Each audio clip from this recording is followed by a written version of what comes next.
Vande Bharat express की तेज रफ्तार और शानदार टाइमिंग की वजह से एक धड़कता हुआ दिल समय पर अस्पताल पहुंचा और एक मरीज को नई जिंदगी मिल सकी। ये वीडियो आप देख सकते हैं। दरअसल मामला गुजरात का है, जहां सूरत से अहमदाबाद तक करीब 250 किलोमीटर का सफर एक जिंदा दिल ने वंदे भारत एक्सप्रेस से तय किया। इंडिया दुनिया का दूसरा जो है वो इलेक्ट्रीफाई रेलवे नेटवर्क बन चुका है। रेलवे पे इंफ्रास्ट्रक्चर पे बहुत ज्यादा इंडिया की तरफ से काम किया जा रहा है। किस तरह ये जो चीजें हैं ये आपकी इमेज बिल्डिंग करती हैं दूसरी कंट्रीज के अंदर, और खास तौर पे डीजल की बचत जो है और पेट्रोल की बचत आपकी इकोनॉमी के लिए कितनी जरूरी है, आवाम से जानते हैं। हालत तो आपकी ऐसी है कि मतलब आवाम को तो आप समझते हैं कि यार आवाम को जितना दबाया जा सकता है दबाया जाए कि यार ये चूं भी ना करें, लेकिन खुद के नखरे ड्रामेबाजियां आपकी खत्म ही नहीं होती।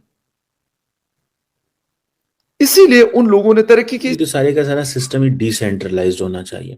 ये जो सेंट्रलाइजेशन ऑफ पावर है एंड सेंट्रलाइजेशन ऑफ रिसोर्सेज है, ये that's the most dangerous thing ever we have seen, and इसीलिए तो यूरोप अमेरिका तरक्की कर रहा है। अच्छा, क्या कहना चाहेंगे सिद्रा, आप जिस तरीके से इंडिया अपने रेलवे स्ट्रक्चर को जितना सीरियस ले चुका है और दूसरे नंबर पे आ गया इलेक्ट्रीफाई रेलवे नेटवर्क पे? देखिए, बात सिंपल सी इतनी सी है कि आपने बात किया है कि भारत अपनी ट्रेन की जो सिस्टम है, एक नेटवर्क है, उसको और कितना स्ट्रॉन्ग करेगा, उसका और कितना कह लें कि इसको डेवलप करेगा, तो वो उनकी रिक्वायरमेंट है, वो उनकी ज़रूरत है, क्योंकि 90% जो इंडिया की पॉपुलेशन है वो ट्रेन पर डिपेंड करती है। कोई नहीं यार, इतनी सारी तो है, कितनी मर जाएगी। ये जब हालत देखी जाती है तो अफसोस तो होता है इस चीज का। बेशक ये बात किसी को बुरी लगती है, किसी को अच्छी लगती है।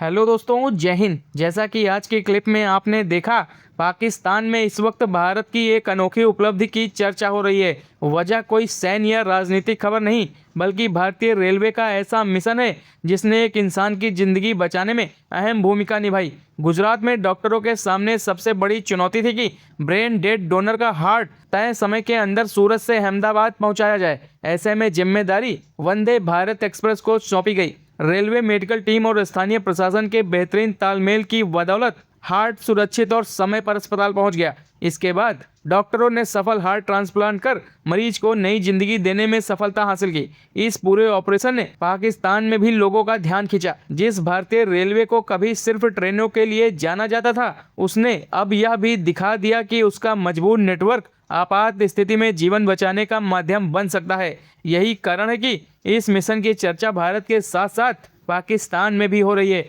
और भारतीय रेलवे की इस उपलब्धि की सराहना की जा रही है।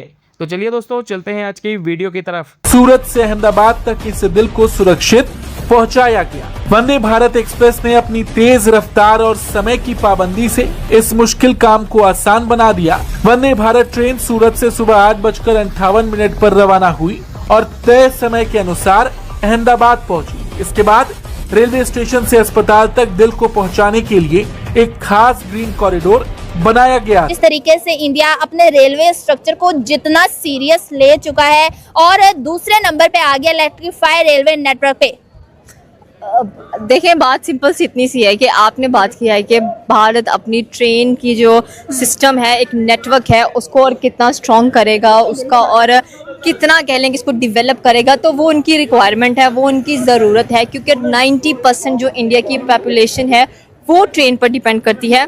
अपने कह लें कि जो रोज़गार पर जाने के तरीके हैं वो ट्रेन के थ्रू ही वो जाते हुए दिखाई देते हैं। ठीक है, बहुत कम ऐसे लोग होंगे जो कहते हैं कि हम बाय बस चले जाएं या रिक्शा ले लें या ये कर लें या वो कर लें। तो आप देखें कि अभी वहाँ पर 9 बजते हैं तो ऐसे लोग आते हैं कि आप दंग रह जाते हो कि इतनी आबादी है जो कि ट्रेन से सफर करती है। अभी आपने जैसे कि बात की कि इंडिया ने स्विट्जरलैंड को पीछे छोड़ दिया और कह लें कि अपना प्लेसमेंट बनाया है सेकंड नंबर के ऊपर के भाई फास्टेस्ट इलेक्ट्रिफाइड ट्रेन के अंदर शमूलियत है, और चाइना को तीसरे नंबर पर फेंक दिया इन्होंने। और राउंड अबाउट अगर देखा जाए तो इंडिया ना सिर्फ एक बड़ा नेटवर्क है ट्रेन सिस्टम का, बल्कि 25,000 train per day India manage कर रहा होता है कि भाई हमने किस तरह से चलानी है, कहाँ लेकर जानी है, इसकी स्पीड कितनी होनी चाहिए। सो भाई उनको पता है कि कि भाई हमारी आवाम का इंटरेस्ट क्या है, हमारी आवाम को फैसिलिटेट कैसे करना है, क्योंकि जितनी ज़्यादा पॉपुलेशन होगी, जितनी बड़ी आबादी होगी, जितना बड़ा मुल्क होगा, उतनी ही ज़्यादा आपको फैसिलिटीज़ अपने लोगों को प्रोवाइड करनी पड़ेंगी, वरना वो कैसे जाएंगे। आप देखिए, आई थिंक सो कि इनकी फास्ट, अभी आपने वंदे भारत की बात किया, ये इंडिया की सबसे ज़्यादा फास्टेस्ट ट्रेन है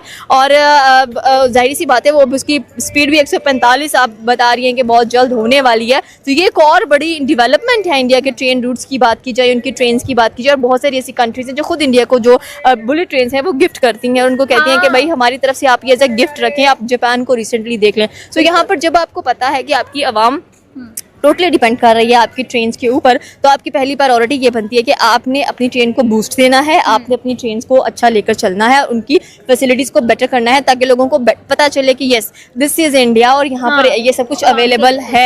अब हम कहेंगे पहले हम कहते हैं स्विट्ज़रलैंड कितना अच्छा है, हालांकि यूरोप का एक छोटा सा मुल्क है वो, जहाँ पर कह लें कि वो 100% इलेक्ट्रीफाइड ट्रेन थी, बट इंडिया ने 99.6 समथिंग कह लें कि उसको अचीवमेंट की है। So this is the greatest achievement. हमारी ट्रेन यहाँ पर बचपन में कभी हम ट्रेन करते थे, जब कह लें कि आपके फादर की पोस्टिंग होती थी ना, तो आप पहुंच जाते थे कि चलो यार बाय ट्रेन हम लोग सफ़र कर लेते हैं। वो बचपन का सफ़र और अब के सफ़र में ज़मीन आसमान का डिफरेंस है भाई। अब हम नहीं चाहते कि बोगियां आपस में टकराएं और हमारा ऊबर पहुंच जाए हम जल्द से जल्द। So you can say that कि भाई अब हम ट्रेन पे सफर करना प्रेफर करते ही नहीं है, भरोसा ही नहीं है। भरोसा नहीं है। अच्छा, ये आपने एक बात की कि इंडिया की जो अवाम का इंटरेस्ट है, जो इंडिया की अवाम में सबसे ज्यादा ट्रेन में सफर करती है, तो उस चीज पे काम करें। दूसरी एशियन कंट्रीज को देख लें, अगर कोई बसेस पे भी इतना डिपेंड कर रहा है बांग्लादेश या अफगानिस्तान या तो नॉर्दर्न एरियाज में आपको ट्रेन सर्विसेज मिलती हैं। हम नॉर्दर्न एरियाज पहुंच जाएं, हमारा बस मेरे ख्याल में स्कर्दू में आपको एक इंटरनेशनल एयरपोर्ट नजर आ रहा है, उधर जाएं, फिर वहां से कश्मीर के लिए होता है वो भी बंद हो चुका है। मतलब उधर उस एयरपोर्ट में उतर जाएं, फिर उसके बाद हम लोग वापस कश्मीर आए। कश्मीर से पता ही नहीं हमें चलेगा कि हमने रूट कौन सा लेना है, कहाँ पे किस साइड पे जाना है। मतलब हमें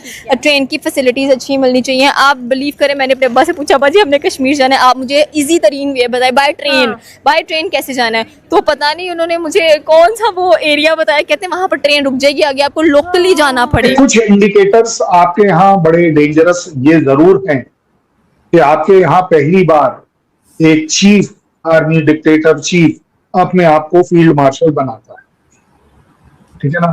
सरकार कमजोर नजर आ रही है, law and order situation overall Pakistan की थोड़ा खस्ता हालत में। इकॉनमी आपके यहाँ थोड़ी सी अच्छी इसलिए दिख रही है क्योंकि इस समय आप जहां से एड मांग रहे हैं, लोन मांग रहे हैं, वो आपको मिल रहे हैं, इसलिए आपको थोड़ी सी संभली हुई दिख रही है। आप गिरते हुए नहीं दिख रहे हैं, आपकी हालत बहुत अच्छी नहीं है लेकिन गिर नहीं रही, मतलब आप स्तर से नीचे नहीं जा रहे। सो इसलिए मैं ये जरूर कहूंगा कि जिस दिन आपको ट्रंप चाचा ने थोड़ा दाएं बाएं कर दिया, उस दिन आप बहुत बुरी तरह से गिरेंगे, क्योंकि आप अपनी नींव नहीं लगा रहे। आप अपनी बिल्डिंग के नीचे की जो बेसमेंट है और जो नींव है, उसमें आपके यहाँ कमजोरी है, और उस कमजोरी को जनरली आपके यहाँ कहा जाता है कि उसमें दीमक लगी हुई है, और उस दीमक को जनरली कहा जाता है कि वो फौजी दीमक है, क्योंकि आपके यहाँ और किसी की चलती